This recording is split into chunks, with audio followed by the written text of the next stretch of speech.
లేకుండా ఇది కింద మీరు చూస్తున్న మొదలు చూసారా, అక్కడ మొదల్లో ఈ హాలో అంటే దాంట్లో ఏమీ లేకుండా, మధ్య భాగంలో ఏమీ లేకుండా, సో అది ఏదో లోపల మొత్తం తినేసినట్టుగా ఉంటుంది, ఈ చదువులు పట్టినట్టుగా ఉంటుంది. కానీ యాక్చువల్గా అది అలా లేకుండేది. ఇలా అయిపోయిన తర్వాత యాక్చువల్గా దీన్ని జగన్నాథ్ దాస్ అని చెప్పేసి వేరే ఒక హరిదాస్ ఠాకూర్ వారి యొక్క అదే పరంపరలో వస్తుండేవారు. తను అంటారు, ఇది మొట్టమొదటిగా జగన్నాథ్ స్వామి యొక్క బ్రష్, సెకండరీ చైతన్య మహాపురుషుడు స్వయంగా తను ఇక్కడ ప్లాంటింగ్ చేశారు, లక్షల నామాలు కోట్ల నామాలు చేశారు. ఇలాంటి చట్నీ ఎందుకు కొడతారు మీరు అని చెప్పేసి అంటే గవర్నమెంట్ వాళ్ళు వినకుండా లేదు మేము దీన్ని కొట్టేస్తామనంటే అప్పుడు ఆ చెట్టు నెక్స్ట్ డే ఆ రకంగా తయారవుతుంది. సో కాబట్టి దీన్ని సిద్ధ బక్కువలు అంటే ఈ బక్కువ ట్రీ అనేది సిద్ధత్వం అంటే దానికి వాటికి పర్ఫెక్షన్ అనేది వచ్చింది, పరిపూర్ణతను సాధించింది, లిబరేషన్ వచ్చింది, ముక్తి లభించింది అని అంటారు. సో అప్పటి నుండి అందుకే సో ఈ ప్రదేశం అనేది చాలా ముఖ్యం. మన ఎంతసేపు మన మనస్సు అనేది ఎలా ఉండాలంటే ప్రత్యేకించి యాత్రలకు వెళ్ళినప్పుడు సో ఎంత వీలైతే అంత ఎక్కువ నామం చేయడం, ఎంత వీలైతే అంత మనం భగవంతుడికి గుణగణాలు వినడం, ఇవి చేసినట్లయితే దానికి సార్థకత ఉంటుంది. లేదంటే ఏమవుతుందంటే సయైవ గోకర అంటారు. సో తీర్థి కుర్వంతి తీర్థాన్ని, సో ఎలా అంటే దాన్ని ఏమంటారంటే మనకి భాగవతంలో వస్తుంది, కేవలం తీర్థస్థానకు వెళ్ళేసి దాంట్లో స్నానం చేసి వచ్చినట్లయితే గోకర అంటే గోవు కానీ గాడిద కానీ దానికంటే అంటే స్నానాలు చేసినట్టు ఉంటుంది, దానికంటే ఎక్కువ ఫలితం ఉండదు అని అంటారు. కాబట్టి మెయిన్ థింగ్ ఎందుకు అంటే తీర్థక్షేత్రాలకు వెళ్ళేది అక్కడ ఉన్నటువంటి సాధువుల నుండి వినేసి సో దాని ద్వారా తను మార్పు అనేది ట్రాన్స్ఫర్మేషన్ అనేది సో రావాలని చెప్పేసి సో అంటారు. సో అప్పుడు వచ్చినప్పుడే మనకు నిజమైనటువంటి తీర్థక్షేత్రాలకు వెళ్ళినటువంటి ఫలితం లభిస్తుంది అంటారు. సో అందుకే సో మనకి చాలా ఉన్నాయి ప్రదేశాలు, కానీ ప్రదేశాలు ఇంపార్టెంట్ కాదు, శ్రవణం ఇంపార్టెంట్. సో చైతన్య మహాప్రభు ఇంకో ప్లేస్ ఉంది, మెయిన్ ప్లేస్. ఎందుకంటే ఇక్కడ చైతన్య మహాప్రభు ఉన్నది ఎన్ని సంవత్సరాలు? 18 ఇయర్స్, 18 సంవత్సరాలు అంటారు. సో 18 సంవత్సరాలు గంభీర అని చెప్పేసి ఇంకోటి ఉంటుంది. సో ఆ ప్రదేశం కూడా మరి ఇప్పుడు ఆల్రెడీ మనకి అంటారు చైతన్య మహాప్రభు. సో కాబట్టి దాంట్లో ఎన్నో లీలలు చేస్తారు చైతన్య మహాప్రభు. సో అయితే అక్కడ టైం ఉంటుంది కాబట్టి జస్ట్ మనం దర్శనం చేసుకొని వెళ్ళొచ్చు.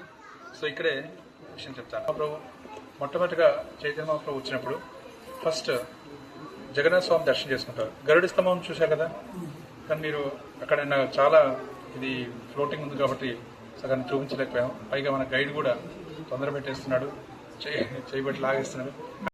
రెండవది వచ్చేసి మనకి ఇక్కడ చైతన్య మహాప్రభు అనుకుంటారు నేను జగన్నాథ స్వామి దగ్గరికి వెళ్ళేసి దర్శనం చేసుకోవడానికి అర్హుని కాదు అని చెప్పేసి గరుడ స్తంభం దగ్గర నిల్చొని జగన్నాథ స్వామి దర్శనం చేసుకుంటారు. వెళ్ళగానే తను తన్మయత్వంలోకి వెళ్ళిపోయి తను పరిగెత్తుకుంటూ వెళ్ళిపోయి మూర్చబడి కింద పడిపోతారు. దాంతో అక్కడ ఉన్నటువంటి గార్డ్ ఏం చేస్తుంటే కర్రతో కొట్టడం, మనకి జనరల్ కొడుతుంటారు కదా, అక్కడ కర్రతో కొట్టడానికి ప్రయత్నిస్తే వెంటనే అక్కడ సార్వభౌమ భట్టాచార్య అని చెప్పేసి హెడ్ ప్రీస్ట్ అక్కడ ప్రధాన అర్చకుడు. తను అంటారు అతను చాలా లెర్నెడ్ స్కాలర్ కూడా, పండితుడు కూడా. తన ద్వారా ఎంతో మందికి సన్యాసం కూడా దీక్ష కూడా ఇస్తుంటారు. తను శంకర సాంప్రదాయంలో వస్తున్నటువంటి అర్చకులు. తను వెంటనే చూసి లేదు కొట్టకండి చూద్దామని చెప్పేసి తను ఏం చేస్తారంటే ఒక కాటన్ స్వాబ్, సో కాటన్ తీసుకొని సో ముక్కు దగ్గర పెట్టి చూస్తాడు నిజానికి శ్వాస ఉందా లేదా అని చెప్పేసి. చూసిన తర్వాత లేదు హీస్ బ్రీతింగ్ ఈజ్ అలైవ్ అని చెప్పేసి సర్టిఫై చేసి సరే తను వెంటనే మనకి శ్వేతగంగా అని చెప్పేసి దానికి మనకి ఇప్పుడు సౌత్ గేట్ నుండి ఎక్కడ వస్తున్నాం దాని పక్కనే ఉంటుంది. అక్కడే మనకి ఈ సార్వభౌమ భట్టాచార్య ఇల్లు ఉంటుంది. ఇప్పుడు గంగామాత మఠ అని చెప్పేసి అంటారు. సో వీలుంటే మనం అక్కడికి వెళ్తాం. సో అక్కడ మొట్టమొదటి తీసుకెళ్ళి అక్కడ చైతన్య మహాప్రభుకి మసాజ్ చేస్తూ ఈలోగా ఇన్ఫార్మ్ చేస్తారు నిత్యానంద ప్రభు, తర్వాత సార్వభౌమ భట్టాచార్య, తర్వాత రామందరి, వీళ్ళందరికీ కూడా మిగతా అసోసియేట్స్ అందరికీ కూడా ఇన్ఫార్మ్ చేస్తారు. వాళ్ళందరూ రాగానే చైతన్య మహాప్రభు ఆల్రెడీ ఈ తన్మయత్వంలో సో తను అన్కాన్షియస్లో ఉంటారు. వీళ్ళు వచ్చేసి హరిబోల్ చెప్పేసి హరికృష్ణ మంత్రం చెవులో చెప్పగానే చైతన్య మహాప్రభు మళ్ళీ అతని కాన్షియస్నెస్ రీగెయిన్ అవుతుంది. సో రీగెయిన్ అయిన తర్వాత తనకి ప్రసాదం సో ఏర్పాటు చేస్తారు. సార్వభౌమ భట్టాచార్య మొట్టమొదటిసారిగా ప్రసాదం జగన్నాథ స్వామి ప్రసాదం ఏర్పాటు చేస్తారు. ఏర్పాటు చేసినప్పుడు చైతన్య మహాప్రభు అంటారు నాకు కేవలం బాయిల్డ్ సబ్జీలు ఇవ్వండి అంటే ఏదో ఏమంటారు ఎలా ఉంటాయో చూడండి అని చెప్పేసి తను ఫోర్స్ చేస్తారు. అప్పుడు వాళ్ళందరూ కూడా కలిసి మొట్టమొదటిసారిగా ఫస్ట్ టైం సో వాళ్ళందరికీ ఈ ప్రసాదం సర్వ్ చేస్తారు. సో సార్వభౌమ భట్టాచార్య చేసిన తర్వాత తను అంటారు, మీరు సన్యాసులు కేవలం నామం చెప్తున్నారు, కానీ మీరు వేదాంత సూత్రాన్ని చదవాలి, ఎందుకంటే సన్యాసి ఇలా చదివితేనే సో ఆ రకంగా సన్యాసం అనేది పాటించగలరు అని చెప్పేసి అంటారు. సరే అని చెప్పేసి తను వింటూ ఉంటారు, తను చెప్తూ ఉంటారు సార్వభౌమ భట్టాచార్య. తర్వాత తను వింటూ ఉంటారు. ఎవరు? చైతన్య మహాప్రభు. చైతన్య మహాప్రభు అంటే ఎవరు? ఎవరికైనా తెలియని వాళ్ళు ఉన్నారా? చైతన్య మహాప్రభు అంటే ఎవరు? మాట్లాడలేరు అని చెప్పేసి సార్వభౌమ భట్టాచార్య చైతన్య మహాప్రభుని అడుగుతారు.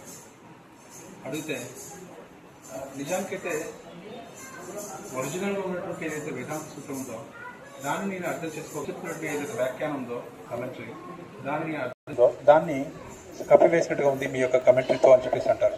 అప్పుడు సరే మీరు చెప్పండి అంటే అప్పుడు చైతన్య మహాప్రభు సో ప్రారంభిస్తారు.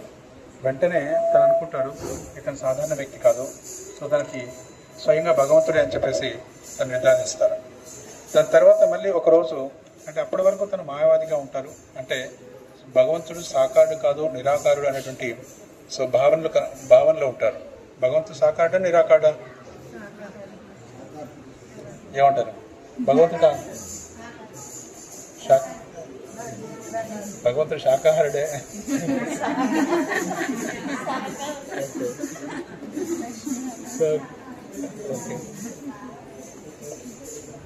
ఓకే, సాకారుడు సహకారుడు అంటే ఎస్